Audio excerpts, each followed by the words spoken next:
नेपाळचे पंतप्रधान के.पी. शर्मा ओली यांचा राजीनामा, तर नेपाळचे राष्ट्रपती रामचंद्र पौडेल यांनीही दिला राजीनामा। आतापर्यंत 23 आंदोलकांचा मृत्यू, शेकडो आंदोलक जखमी।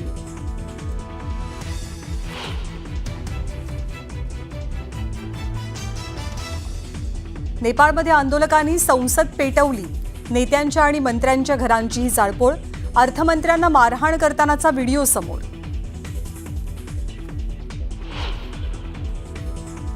आंदोलकांनी माघारी परतावं, आंदोलकांनी शांत राहावं, बालेन शहा यांचं आवाहन।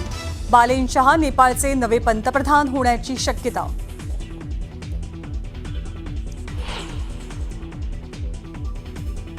सरकारनं 2 सप्टेंबरचा GR मागे घ्यावा किंवा त्यात बदल करावा, छगन भुजबळांची मुख्यमंत्र्यांकडे मागणी। तर सरकारनं GR प्रचंड दबावाखाली काढला, भुजबळांचा पत्रात उल्लेख। काँग्रेसचे विजय वडेट्टीवार आणि बाळासाहेब थोरातांनी घेतली मुख्यमंत्र्यांची भेट, विधान परिषद विरोधी पक्षनेते पदासाठी सतेज पाटील यांच्या नावाची चर्चा। गोकुळच्या सर्वसाधारण सभेमध्ये पुन्हा एकदा राडा, पोटनियम बदलून संचालक संख्या वाढवण्यास शौमिका महाडिकांचा विरोध, सभेमध्ये जोरदार गोंधळ।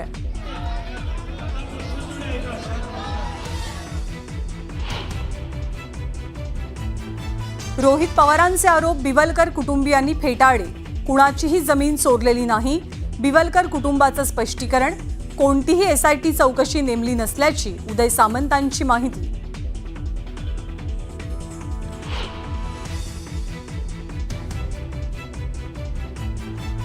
आयुष कोमकर हत्या प्रकरणी 6ही आरोपींना 15 सप्टेंबरपर्यंत पोलीस कोठडी, पुण्यात 4 दिवसांपूर्वी आंदेकर टोळीनं केली होती हत्या। लालबागचा राजा मंडळाची कोर्टात धाव, विसर्जनाबाबत खोटी माहिती देऊन बदनामी केल्याबद्दल हिरालाल वाडकरांवरती ठोकणार मानहानीचा दावा। आणि उपराष्ट्रपती पदासाठी काटेकी टक्कर, NDAकडनं CP राधाकृष्ण तर इंडिया आघाडीकडनं B सुदर्शन रेड्डी मैदानात। 768 खासदारांनी बजावला मतदानाचा अधिकार।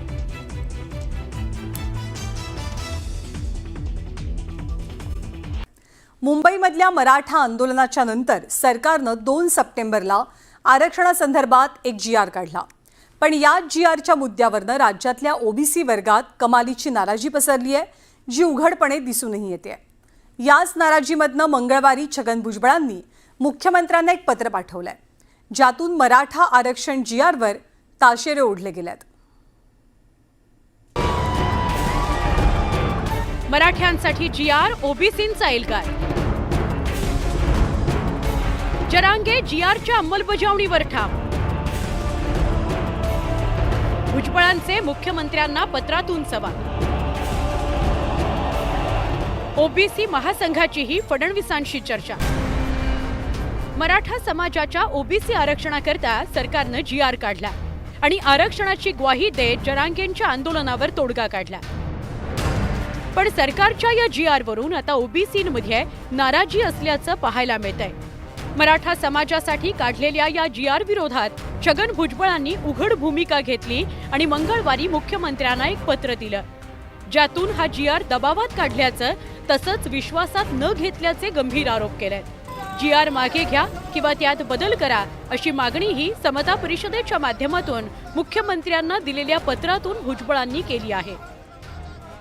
हे सगळं तुम्ही 2/9चा हा जो GR जो आहे तो काढला, तो प्रचंड दबावाखाली जे एज्युटेशन सुरू होतं त्या एज्युटेशनमुळे त्या प्रचंड दबावाखाली तुम्ही तो काढलेला आहे।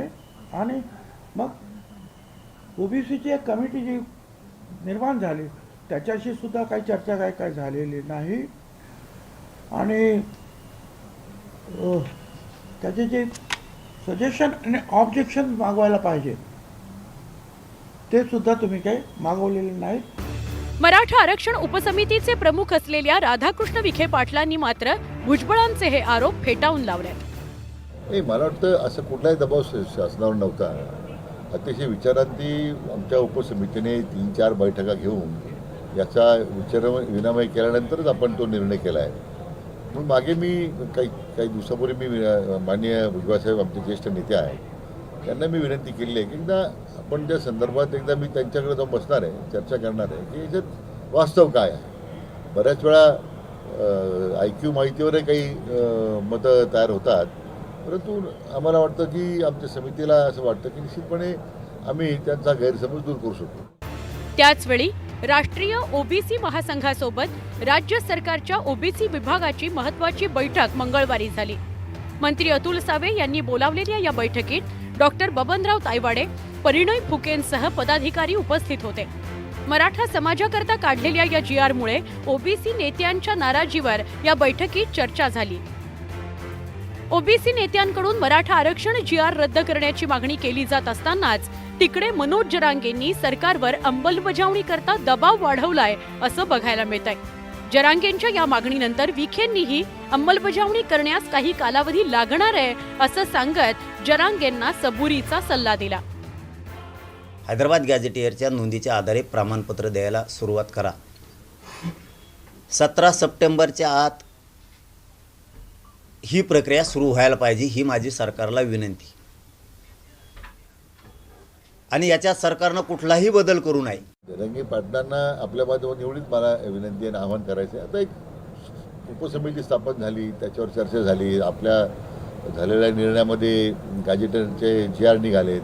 आता अंमलबजावणी प्रक्रियेमध्ये जी काही व्यवस्था जिल्हा पातळीवर विभागीय पातळीवर जी करावं लागते, तर त्याला जो काही कालावधी लागणार तो थोडा लागतोय. पण तरी आमचा प्रयत्न आहे की अधिक त्याला गती देऊन एक कालबद्ध पद्धतीने या सगळ्या याची अंमलबजावणी व्हावी असा आमचा प्रयत्न आहे. मराठा समाजाच्या ओबीसी आरक्षणाच्या मागणीवर सरकारनं GR काढून तोडगा काढला खरा, पण या GRनं ओबीसी नाराजीचा नवा तिढा निर्माण झालाय. त्यामुळे सरकार ओबीसी नेत्यांना आणि आंदोलकांना कसं समजवणार आहे? GRची अंमलबजावणी होताना किती मराठ्यांना ओबीसी प्रमाणपत्र मिळणार आहे? जरांगे म्हणतात तसं सगळ्या मराठ्यांना कुणबी प्रमाणपत्र मिळणार आहे का, याकडे सगळ्यांचं लक्ष लागलंय. शरद जाधव, न्यूज 18 लोकमत, मुंबई. आणि अवैध उत्खनन प्रकरण राज्यामध्ये चांगलंच गाजलेलं होतं सोलापूरच्या माढामधलं. आणि याच दरम्यानचा उपमुख्यमंत्र्यांचा आणि DYSPंचा संवादही बराच चर्चेत आला. पण अखेर या प्रकरणामध्ये DYSP अंजना कृष्णा यांचीच बाजू खरी ठरतेय. सोलापूर जिल्ह्यातल्या कुर्डूमध्ये बेकायदेशीर मुरुम उपसा होत असल्याचं जिल्हा प्रशासनाकडून स्पष्ट झालंय. तर दिल्लीमध्ये खासदार धैर्यशील मोहिते पाटलांनी एक पत्रकार परिषद घेऊन या सगळ्या प्रकरणातला मोठा मासा कोण आहे हाही सवाल उपस्थित केलाय. महसूल अधिकाऱ्यांच्या अंगावर जायचं काम केलं, त्यांना धमकवण्याचं काम केलं. त्याचा हा व्हिडिओ आहे. ही कर्तव्यदक्ष अधिकाऱ्यांच्या मागे उभा राहिलं पाहिजे आणि मुख्यमंत्र्यांनी तसं आश्वासन ताईंना दिलेलं आहे. आप एक काम कीजिए, आप मुझे मेरे फोन में मतलब डायरेक्ट कॉल कीजिए ना. इतना आपको डेरिंग हुआ है क्या? अंजना कृष्णाच्या पाठीशी शरद पवारांची राष्ट्रवादी काँग्रेस उभी राहिली आहे. त्याचं कारणही तसंच आहे. DYSP अंजना कृष्णा यांच्या धाडसाचं देशभरात कौतुक झालं. उपमुख्यमंत्री अजित पवार फोनवरून दमदाटी करत असतानाही अंजना कृष्णा यांनी हिमतीनं त्याचा सामना केला. आप एक काम कीजिए, आप मुझे मेरे फोन में मतलब डायरेक्ट कॉल कीजिए ना. इतना आपको डेरिंग हुआ है क्या?